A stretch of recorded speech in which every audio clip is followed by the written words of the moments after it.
अस्सलामुअलैकुम। इस वीडियो में हम बात करेंगे मिनिमली इन्वेजिव सर्जरी से रिलेटेड। इस वीडियो में हम एक और इम्पॉर्टेंट टॉपिक भी कवर करेंगे, that is the laparoscopic and robotic surgery. So इस वीडियो को एंड तक ज़रूर देखिएगा because it is a 2 in 1 video. Surgery के S1 मॉड्यूल से आपके पास 2 टॉपिक्स कवर हो जाएंगे, that is minimally invasive surgery and laparoscopic and robotic surgery. Starting with minimally invasive surgery होती क्या है। In this minimally invasive surgery, the major operations are done via small incisions. इसमें आप high technology imaging system use कर रहे होते हो, बहुत ही ज़्यादा अच्छे इंस्ट्रूमेंट्स यूज़ हो रहे होते हैं, हाईली एडवांस्ड इंस्ट्रूमेंट्स होते हैं, जिसकी वजह से मिनिमाइज़ हो रहा होता है trauma of the surgical exposure. इसकी ख़ास बात ये होती है कि इसमें पेशेंट की जो रिकवरी होती है वो फास्ट होती है और शॉर्ट हॉस्पिटल स्टे होता है। इस प्रोसीजर्स के थ्रू यानी मिनिमली इन्वेजिव सर्जरी के थ्रू होने वाले ऑपरेशंस में most of the time day की सर्जरीज आती हैं। व्हाट आर डे की सर्जरीज, ये सारी चीज़ें मैंने इन डिटेल बताई हुई अपनी एन अदर वीडियो में, that is related to the day की surgery. Next we have principle of minimal access surgery. इसमें आपके पास एक निमोनिक होता है by the name of I vitros करके। उससे जो है आप इसके प्रिंसिपल समझ सकते हैं। इसमें होता क्या है, सबसे पहले इंसफ्लेट करना, स्पेस क्रिएट करना। ये सारी चीज़ें ना मैं इन डिटेल आगे लैप्रोस्कोपिक सर्जरी में इन डिटेल बताऊंगी भी सही। तो इसमें क्या होगा कि आप मिनिमल एक्सेस सेटिंग में अपनी सर्जरी करने के लिए वहाँ पे स्पेस क्रिएट करते हैं। देन एनाटॉमिकल लैंडमार्क्स, एनवायरनमेंट को विजुअलाइज किया जाता है, स्पेसिफिक स्ट्रक्चर ऑफ सर्जरी को आइडेंटिफाई किया जाता है, सर्जिकल टूल्स यानी कि पोर्ट्स प्लेसमेंट की जाती है।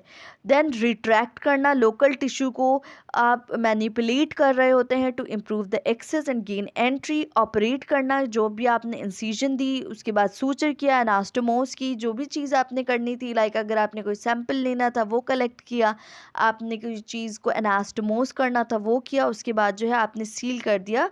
और this is a clear cut principles of minimal access surgery. Categories of minimal access surgery की बात की जाए, so we have a laparoscopy. Laparoscopy आजकल बहुत ज़्यादा यूज़ हो रही होती है, जैसे कि आपके पास लैप्रोस्कोपिक कॉलसिस्टेक्टमी हो रही होती है, अपेंडेक्टमी हो रही होती है, मोस्ट कॉमनली अब यूज़ हो रही होती है। सो इसमें क्या होता है कि सर्जन जो होता है वह एक्सेस करता है inside the abdomen pelvis without having a large incision. इसका दूसरा नाम इसीलिए की होल सर्जरी होता है। थोरैकोस्कोपी क्या होती है, इसमें रिजिड एंडोस्कोप इंट्रोड्यूस्ड हो रहा होता है into the thoracic cavity via small incision. Arthroscopy means ऐसे सर्जिकल प्रोसीजर जिसमें जो होगा टाइनी कैमरा के थ्रू जो है आप जॉइंट स्पेसेस में जा रहे हो, तो आइदर वहाँ से कोई सैंपल कलेक्ट करना है, कोई इंजेक्शन देना है, कोई ड्रग इंट्रोड्यूस करवानी है। There could be so many reasons for these kinds of procedures. Then we have perivisceral endoscopy. Perivisceral endoscopy का क्या मतलब है कि इसमें आप एंडोस्कोपिक टेक्निक्स को यूज़ करके विजरास के अराउंड के जो एरियाज़ होते हैं ना वहाँ पे ऑपरेट कर रहे होते हो। सो ये वो टाइप ऑफ एंडोस्कोपी है जहाँ पर कोई नेचुरल कैविटी नहीं होती। लाइक आप पेरिटोनियल कैविटी में जा रहे हो, प्लूरल कैविटी में जा रहे हो, तो वो ऑलरेडी एक स्पेसेस है जहाँ पर आप प्रोसीजर कर सकते हो। बट ये वो एरियाज़ होते हैं जहाँ पे कोई स्पेस नहीं होती। Body planes can be assessed even in the absence of natural cavity. So this is a very important और बहुत ज़्यादा ना इसका एडवांटेज है मिनिमल इन्वेजिव सर्जरी का कि आप ऐसी जगहों पर भी आराम से सर्जरी कर सकते हो। जैसे कि आप मीडियस्टोनोस्कोप यानी मीडियस्टाइनम की तरफ जाते हो, रेट्रोपेरिटोनियोस्कोपी यानी रेट्रोपेरिटोनियल साइड पे जा रहे होते हो।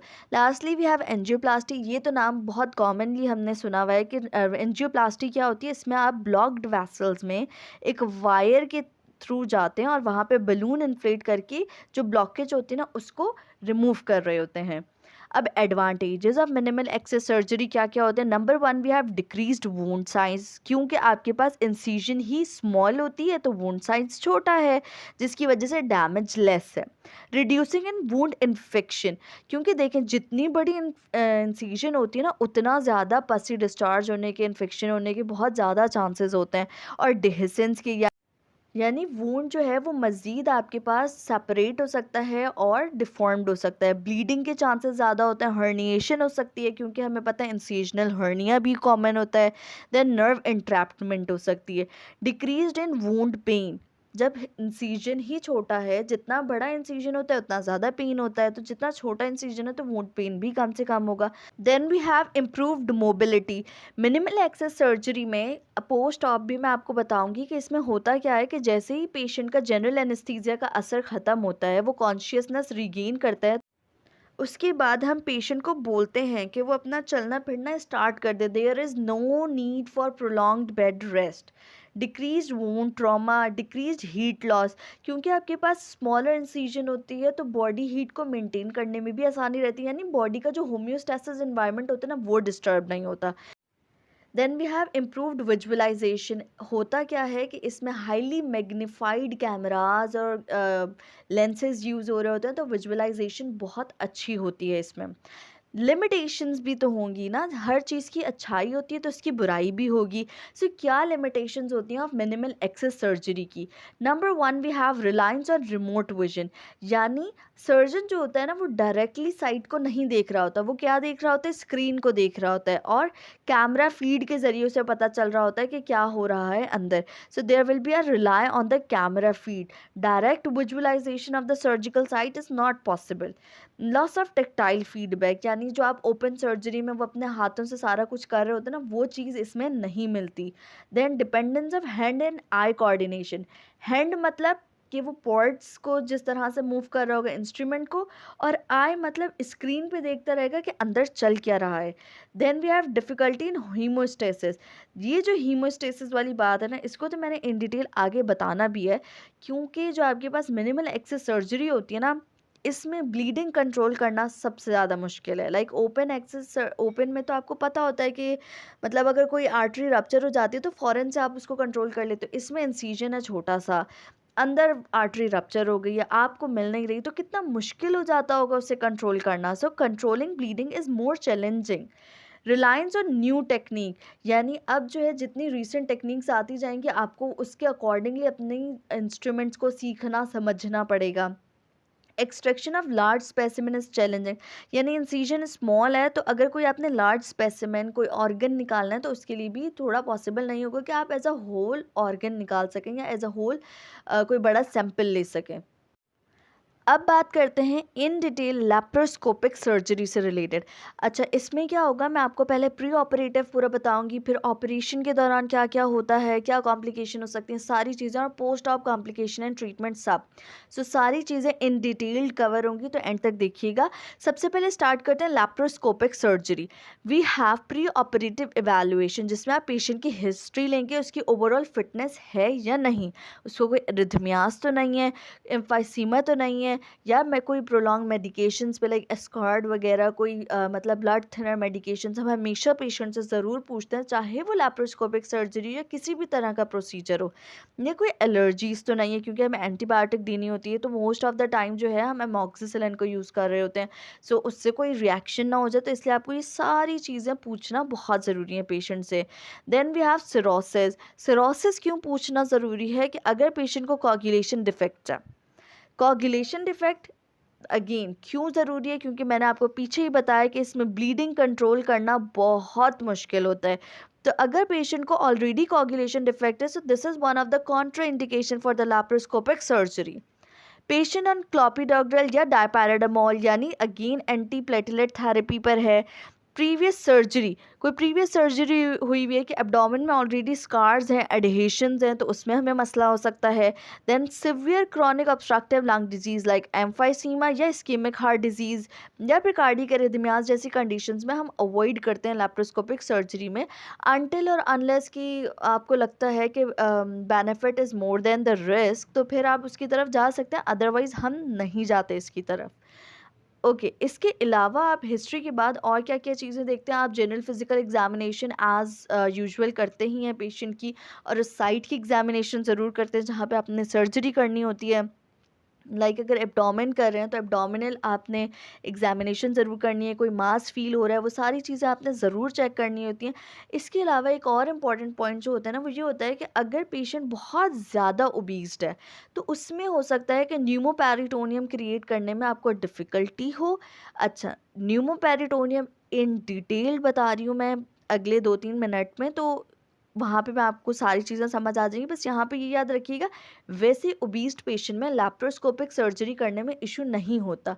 लेकिन अगर बहुत ज़्यादा पेशेंट ओबीस्ड है और फिर आपके पास थिक सबक्यूटेनियस फैट की लेयर है, तो उसकी वजह से क्या हो सकता है कि जो स्टैंडर्डाइज्ड इंस्ट्रूमेंट है ना, वो शॉर्ट हो सकते हैं for these kind of patient. या अगर पेशेंट बहुत ज़्यादा थिन है, साथ में उसको काइफोसिस भी है, सो उस कंडीशन में भी आपको थोड़ा एक्सेस अचीव करने में मसला हो सकता है।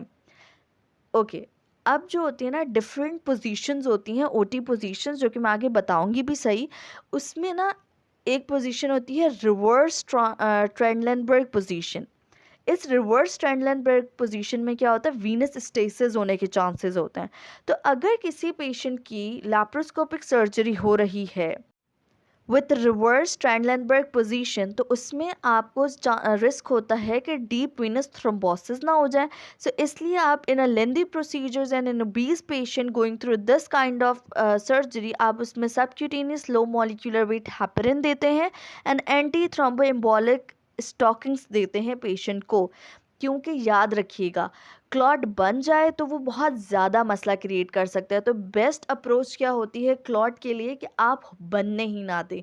तो अब आपको पता है कि भाई वीनस स्टेसिस होनी है इस प्रोसीजर में, और ये प्रोसीजर भी लंबा है और पोजीशन भी ऐसी है, तो आप पहले से ही low molecular weight heparin start कर देते हैं पेशेंट की। देन फास्टिंग क्या होती है, प्री ऑपरेटिव जो आप पेशेंट को फास्टिंग रिकमेंड कर रहे होते हैं, that is 6 hours fasting for solid and 2 hours fasting for clear liquid. Urinary catheterisation करते हैं, या फिर ऐसा भी होता है समटाइम्स कुछ सर्जन्स ऐसा भी करते हैं कि वो पेशेंट को बस बोल देते हैं कि वो अपना ब्लैडर एम्प्टी कर कर आ जाए, और निडल इंसर्ट करने से पहले यानी न्यूमोपेरिटोनियम से पहले उसका ब्लैडर एम्प्टी होना बहुत ज़रूरी है। But most of the time किसी भी सर्जरी में आपको पता है कि यूरिनरी कैथेटराइजेशन ही की जाती है। देन कंसेंट होना चाहिए पेशेंट को, informed consent is very very important. अब इस कंसेंट में ना आपको पूरा ये लैप्रोस्कोपिक प्रोसीजर का भी उन्हें एक्सप्लेन करना होगा। प्रोसीजर के दौरान कोई कॉम्प्लिकेशन हो सकती है वो, या प्रोसीजर के बाद पेशेंट को कोई मसला हो सकता है, each and every thing should be explain properly to the patient. Then operative की बात करते हैं। ये होगी सारी प्री ऑपरेटिव एवेलुएशन, हमने कंसर्न तक ले लिया। अब आ गए हम ऑपरेशन के दौरान। अब सबसे पहले ऑपरेशन स्टार्ट होगा विद अ जनरल एनेस्थीसिया। देन आपके पास ओटी पोजीशंस होती हैं। Most common is the supine position, जो कि एब्डोमिनल और ब्रेस्ट सर्जरी में यूज़ हो रही होती है। देन वी हैव ट्रेंडलेनबर्ग पोजीशन, जो कि पेल्विक सर्जरी में यूज़ होती है। रिवर्स ट्रेंडलेनबर्ग पोजीशन, ये ना थर्ड वाली इंपॉर्टेंट है, ये गौर से सुनिएगा। Reverse Trendelenburg position with slightly up right side, ये आपके पास लैप्रोस्कोपिक कॉलिसिस्टेक्टमी में यूज़ होती है। रिमेंबर दिस, लैप्रोस्कोपिक कॉलिसिस्टेक्टमी में कौन सी पोजीशन यूज़ होती है, रिवर्स ट्रेंडलेनबर्ग पोजीशन में स्लाइटली अप राइट साइड। लेकिन इसमें एक मसला क्या होता है कि इसमें जो कार्बन डाइऑक्साइड गैस होती है ना, वो below the right dome of the diaphragm जमा हो जाती है, कलेक्ट हो जाती है, जिसकी वजह से आपके पास डायफ्रेगमेटिक इरिटेशन होती है, फ्रेनिक नर्व स्टिमुलेट होती है, and a patient will complain right shoulder tip pain, and it is the most common complication of laparoscopic cholecystectomy. ये आपने लाजमी याद रखना है। Next we have lateral decubitus position, जिसमें आप जो है नेफ्रेक्टमी और पाइलोलिथोटमी कर रहे होते हैं। लिथोटमी की बात की जाए तो ये ऑब्स्टेट्रिक प्रोसीजर्स में यूज़ हो रही होती है, और ये आपके पास common peroneal nerve injury cause करवाती है। इस तरह की पोजीशन में आपके पास मोस्ट कॉमनली जो नर्व डैमेज होती है, that is the common peroneal nerve if your legs are not supported properly. Steep Trendelenburg position obese और पेशेंट विद सीओपीडी में यूज़ हो रही होती है। लैटरल पोजीशन में table flexion is use for the thoracoscopic procedures. अच्छा, इसमें most importantly जो आपने याद रखनी है ना, वो यही है कि most common is supine position. Number 2 कि आपके पास अगर रिवर्स ट्रेंडलेनबर्ग पोजीशन होती है तो वो कौन सी कंडीशन में होती है और इसकी कॉम्प्लिकेशन क्या होती है, यही सबसे ज़्यादा इंपॉर्टेंट है। ओके, अब ऑपरेटिव में ना बहुत इंपॉर्टेंट टॉपिक आ गया आपका न्यूमोपेरिटोनियम। न्यूमोपेरिटोनियम क्या है, इसकी टाइप्स कैसे, सारी चीज़ें बहुत इंपॉर्टेंट हैं, तो गौर से सुनिएगा। सबसे पहले आपके पास जो साइट है ना, वो कौन सी होती है, that is around the umbilicus, या तो अम्बलाइकस के थोड़ा सा ऊपर या थोड़ा सा नीचे, या एट द अम्बलाइकस आप इसमें इनिशियल ट्रॉकर जो होता है उसे इंसर्ट कर रहे होते हो। और मोस्टली जो होते हैं ना वो इंफ्रा अम्बलाइकस यूज़ हो रहा होता है। अम्बलाइकस को यूज़ करने का ओनली रीज़न क्या है कि ये आपके पास सेफ है एंड सेंट्रल एक्सेस पॉइंट है टू द एब्डोमिनल कैविटी। अगर कुछ ऐसा प्रॉब्लम है कि प्रीवियसली रिसेंट कोई सर्जरी हुई हुई है और अम्बलाइकस साइट पर ही हुई हुई है कि आप अम्बलाइकस को एक्सेस नहीं कर सकते, सो आपके पास एक अदर ऑप्शन होता है, दैट इज़ अ पाल्मर्स पॉइंट। और ये कहाँ पर होता है? लेफ्ट अपर क्वाड्रेंट पे 3 centimetre below the coastal margin in the mid clavicular line. याद रखिएगा, most common site is umbilicus, other में आप पाल्मर्स पॉइंट यूज़ कर सकते हैं। So now we have two types of pneumoperitoneum, closed entry and open entry। जो closed entry होता है इसमें आपने blind puncture करना होता है using the varus needles। इसमें ये याद रखिएगा, most common needle used for creating pneumoperitoneum is varus needle। और इसमें blind puncture क्यों कहा जाता है, वो जब मैं आपको open entry बताऊंगी ना कि उसमें पहले फिंगर इंट्रोड्यूस करके देखते हैं कि कुछ मसला तो नहीं है और फिर आप उसके अंदर जाते हो। इसमें जो है आप बगैर कुछ कंफर्म किए आप डायरेक्ट varus needle को इंसर्ट कर देते हो। और इसमें आप करते क्या हो, आप इस तरह से जो है ना लाइक ऐसे करके एब्डोमेन को पकड़ते हो, ऐसे लिफ्ट अप करते हो, ग्रास्प करते हो। और फिर इसको ऊपर करने का रीज़न क्या है कि अगर नीचे कोई वेसल्स है ना तो वो अपनी जगह से मतलब उन्हें हम दूर कर लें और निडल उनको पंक्चर ना करे। तो कोई वेसल है, कोई बोवल है, उसकी इंजरी को प्रिवेंट करने के लिए आप इस तरह से ग्रास्प करते हो इंटीरियर एब्डोमिनल वॉल को। It is fast and safe, लेकिन there is increase risk of intestinal और वैस्कुलर इंजरी। जैसे कि मैंने बता रही हूँ, अब आपने इंटीरियर एब्डोमिनल वॉल को ग्रैस्प किया, साथ में नीचे से बॉवल भी आ गया, तो आपने क्या किया, बॉवल को भी पंक्चर कर दिया। सो दैट्स वाई ये इसमें आपके पास रिस्क ऑफ इंटेस्टाइनल और वैस्कुलर इंजरी ज़्यादा होता है। Most common site is infraumbilical, but अगर प्रीवियस सर्जरी हुई है तो आप पाल्मर पॉइंट यूज़ कर सकते हो। Now what is open entry? Open entry में क्या होता है कि आप 1 सेंटीमीटर का वर्टिकल या फिर हॉरिजॉन्टल इंसिजन देते हो at the level of umbilicus, dissect करते हो सबक्यूटेनियस फैट को और एक्सपोज करते हो फेशिया को। और फिर उसके बाद क्या करेंगे, आप अपनी फिंगर को इंट्रोड्यूस करके देखेंगे कि कोई एडहेशन है तो उसे साइड पे कर देंगे, कोई बोवेल है तो उसे हटा देंगे, मतलब फिंगर इंट्रोड्यूस करके पाथवे क्रिएट करेंगे टू इंसर्ट द ट्रॉकर। अब इसमें कौन सा ट्रॉकर यूज होता है? That is the Hasson trocar. And इसमें आपके पास decreased risk of vascular injury होती है। सो होप सो क्लोज्ड और ओपन इंजरी में एंट्री में क्या फ़र्क है समझ आ गया होगा। Confirmatory test for proper placement of the needle, कि अब आपने जो निडल इंसर्ट की है वो अपनी जगह सही गई है या नहीं गई, ये कैसे पता चलेगा?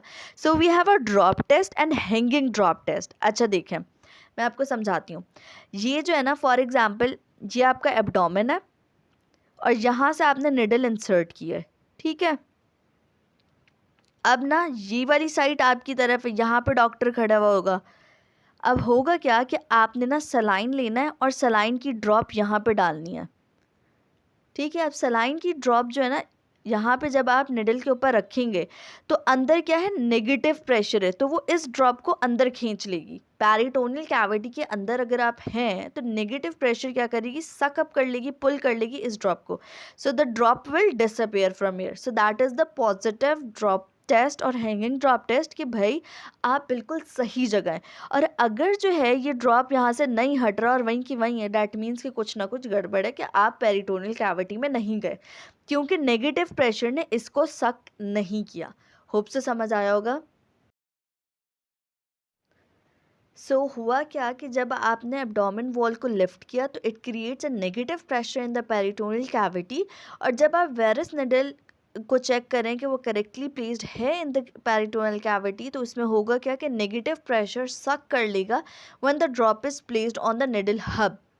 दूसरा होता है 2 क्लिक रेजिस्टेंस।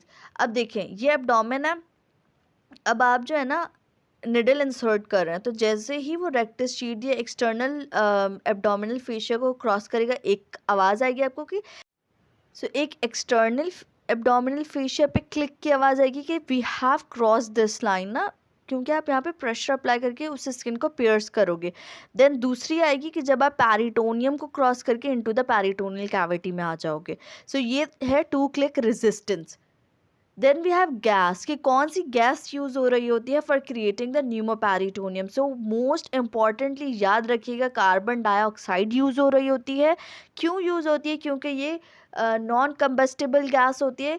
अगर आप ऑक्सीजन को यूज़ करेंगे और उस दौरान आपने कोई इलेक्ट्रिक चीज़ यूज़ कर ली या फिर आपने यूज़ कर लिया इलेक्ट्रोकॉर्ट्री, तो उसमें आपके पास बर्स्ट होने के चांसेस होते हैं, because oxygen is combustible gas. इसके अलावा इसकी हाई डिफ्यूजिबिलिटी होती है और rapid rate of absorption and excretion होता है। फ्लो कैसा होता है? 1 to 2 लीटर पर मिनट होता है। Nitrous oxide could be use as an alternative gas, कि अगर कार्बन डाइऑक्साइड इस्तेमाल नहीं करें तो आप नाइट्रिक ऑक्साइड कर सकते हैं, but mostly carbon dioxide is used. Pressure की बात की जाए तो कितना प्रेशर आपने बनाना होता है? एब्डोमिनल सर्जरी के लिए there is a range of 10 to 14 mm mercury pressure is required, और mediastinal surgery के लिए 5 to 8 pressure is required. Physiological changes due to pneumoperitoneum, होता क्या है कि peritoneal stretching की वजह से ना vagal stimulation होती है and there will be a sinus bradycardia. याद रखिएगा, sinus bradycardia is the most common arrhythmia in laparoscopic surgery and it is occurring due to the peritoneal stretching. इसके साथ साथ इंट्रा एब्डोमिनल प्रेशर भी बढ़ सकता है, और इसके होगा क्या कि जैसे ही प्रेशर बढ़ेगा ना, तो आपके पास इंफीरियर वेना कावा कंप्रेस्ड होगी, venous return to the heart कम हो जाएगा, और कार्डिक आउटपुट और ब्लड प्रेशर भी कम हो जाता है पेशेंट्स का। कार्बन डाइऑक्साइड जो होगी वो आपके पास एब्जॉर्ब्ड हो रही होती है from in prolong surgery, so that could lead to the metabolic acidosis. इसके अलावा एक और चीज़ होती है, किडनी पर इफेक्ट पड़ता है। वो कैसे? कि रीनल आर्टरी का ना प्रेशर बढ़ जाता है, पेरिफेरल वैस्कुलर रेजिस्टेंस बढ़ जाती है, जिसकी वजह से ब्लड फ्लो कम होगा towards the kidney, GFR drop कर जाएगा और यूरिनरी आउटपुट कम हो जाएगा। अब जब आपके पास blood to the kidney reduced हो जाता है ना, तो फिर आपके पास रास यानी रेनिन एंजियोटेंसिन सिस्टम जो होता है वो एक्टिवेट हो जाता है, जिसकी वजह से एल्डोस्टेरॉन एक्टिवेट होगा और सोडियम रिटेंशन होना शुरू हो जाएगी। Another very important thing, diaphragm जो होगा ना वो पुश्ड अप हो जाएगा because of high pressure in the abdomen. अब उसकी वजह से इंट्राथोरेसिक प्रेशर बढ़ जाएगा और वॉल्यूम कम हो जाएगा, यानी लंग की कंप्लाइंस क्या होगी? कम हो जाएगी। टीएलसी, वाइटल कैपेसिटी, एफआरसी सब आपके पास डिक्रीज हो जाएगी, and it would be a dangerous in case if a patient have severe COPD और इस्केमिक हार्ट डिजीज़। इसीलिए मैंने आपको प्री ऑपरेटिव एवेलुएशन में ही बता दिया था कि इसका ज़रूर ध्यान रखिएगा, क्योंकि ये पेशेंट्स, इस तरह के पेशेंट्स कॉन्ट्रा इंडिकेटेड होते हैं फॉर द लैप्रोस्कोपिक सर्जरी। सो होगा क्या कि जब आपके पास इंट्राथोरेसिक प्रेशर बढ़ा, एयरवे रेजिस्टेंस बढ़ी और आपके पास इंट्राथोरेसिक वॉल्यूम कम हो गया, लंग कॉम्प्लाइंस कम हो जाएगी, तो उस सिचुएशन में एनेस्थेलॉजिस्ट को क्या करना होता है कि वो पीक एंड एक्सपायरेटरी प्रेशर को यूज़ कर रहा होता है, और उसका मकसद क्या है कि वो एल्वेलाई को कोलैप्स्ड होने से बचाएगा।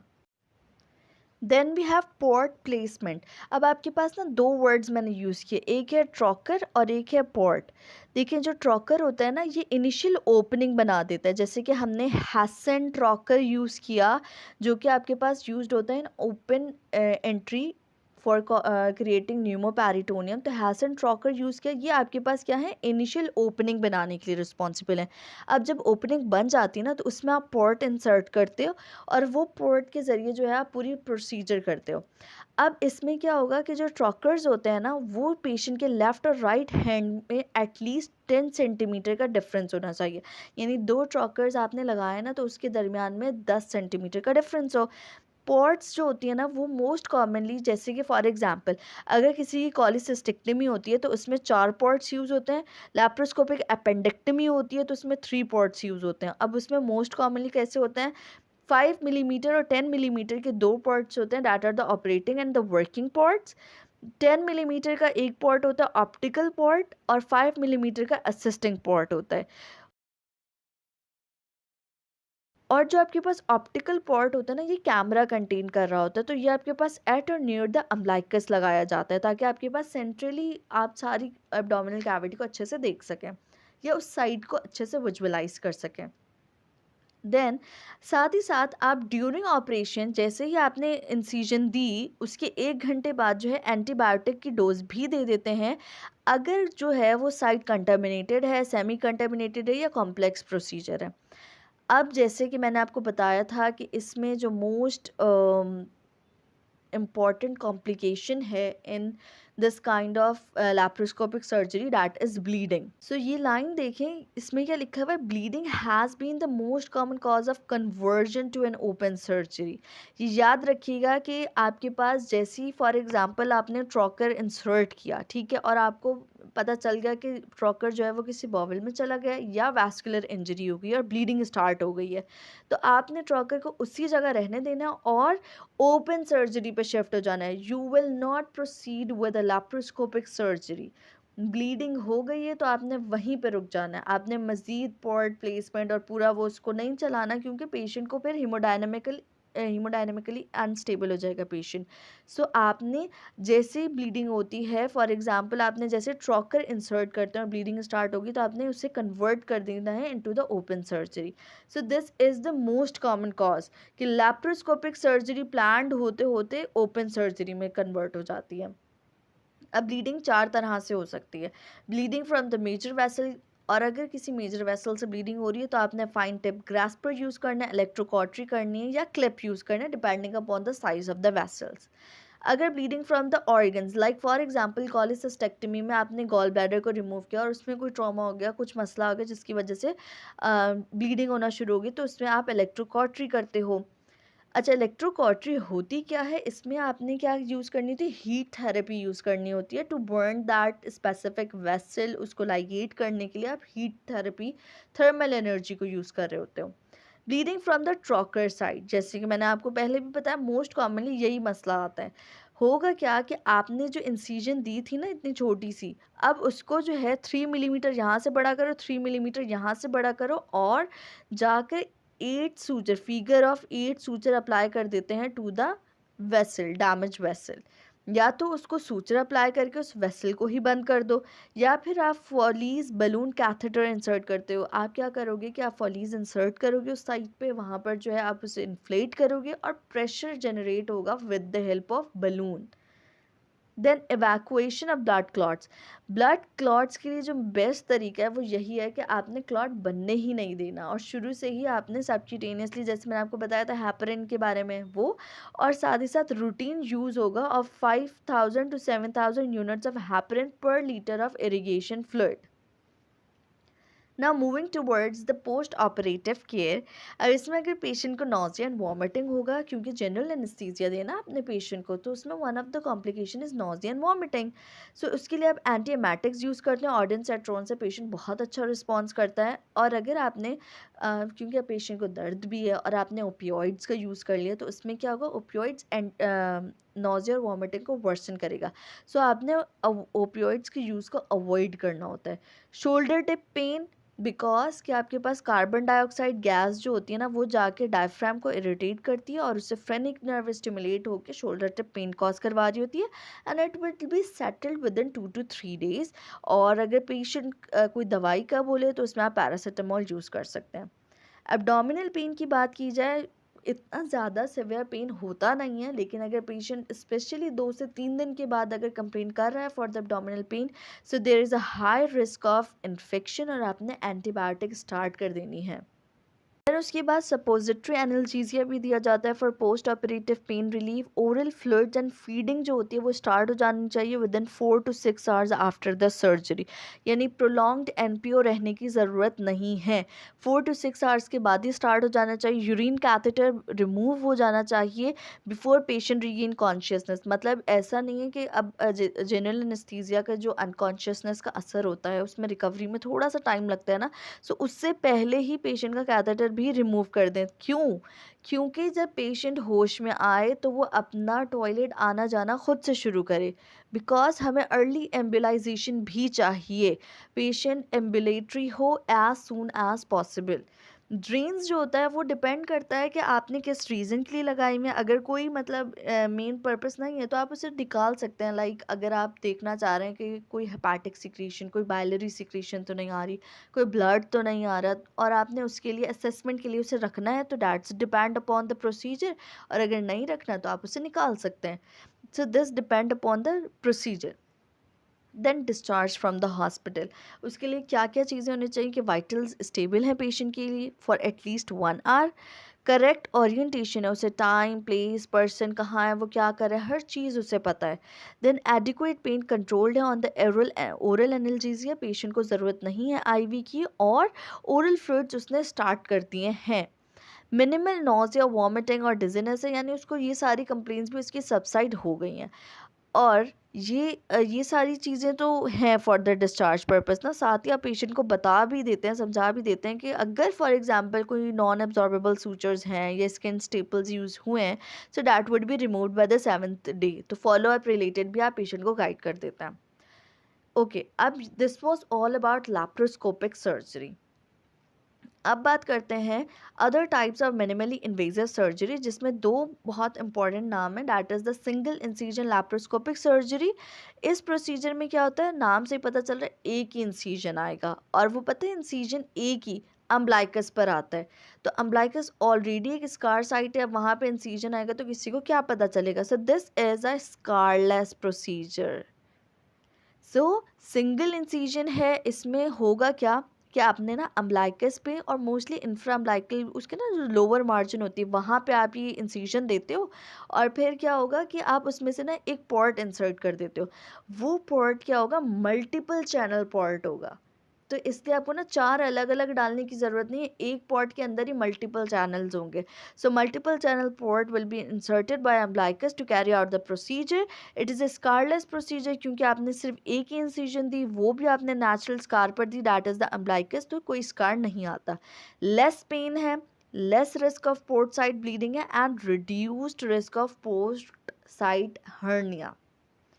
Next we have natural orifice transluminal endoscopic surgery. इसको इन शॉर्ट आप नोट्स बोलते हो। इसमें क्या होता है कि जो नेचुरल ओरिफिस है ना, वहाँ से आप अप्रोच करते हो instead of any incision.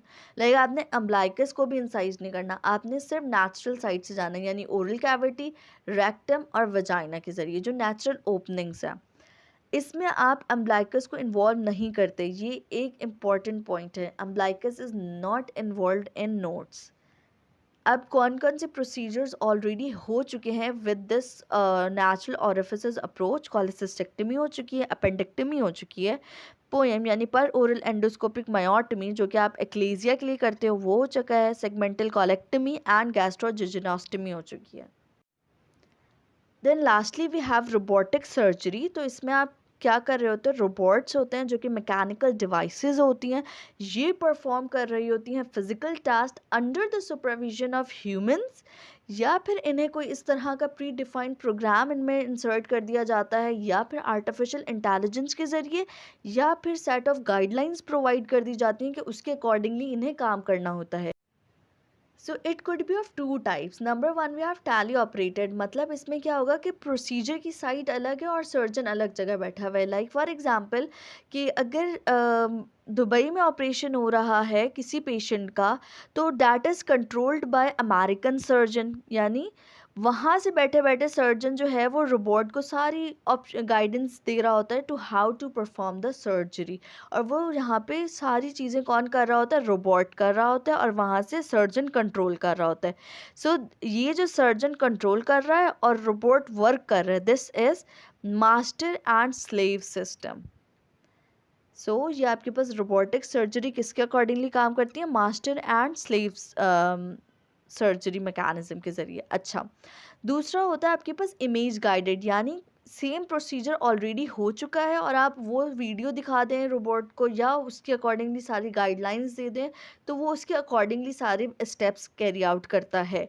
But इसमें मसला क्या हो सकता है कि अब यहाँ पे ऑपरेशन हो रहा है और सर्जन यहाँ बैठा है, रोबोट से कोई फॉर एग्जांपल कोई इशू हो गया, कोई इंजरी हो गई, कोई ट्रॉमा हो गया, या कोई वेसल रप्चर होगी, ब्लीडिंग का कोई स्पॉट समझ नहीं आ रहा, तो वहाँ से बैठे बैठे सर्जन कैसे उस चीज़ को करेक्ट कर सकते हैं। तो ये इस चीज़ का ना एक ड्रॉबैक भी है कि मोस्ट ऑफ द टाइम इस तरह की कोई कॉम्प्लिकेशन होती नहीं है, बट स्टिल एडवांटेजेस की बात की जाए तो फाइनल डाइसेक्शन मिल रही होती है, बेटर मूवमेंट होती है with more degree of freedom. Movement से क्या मुराद है कि लाइक अब जो है ना, आप अपने हाथ से एक रिस्ट्रिक्टिव मूवमेंट कर पा रहे होते हो साइड पे। अब जो रोबोटिक रिस्ट होती है वो बहुत एक्सटेंसिव मूवमेंट्स कर रही होती है। आप हर तरह से मूव करवा के ईच एंड एवरी साइड का क्लियर व्यू ले सकते हो।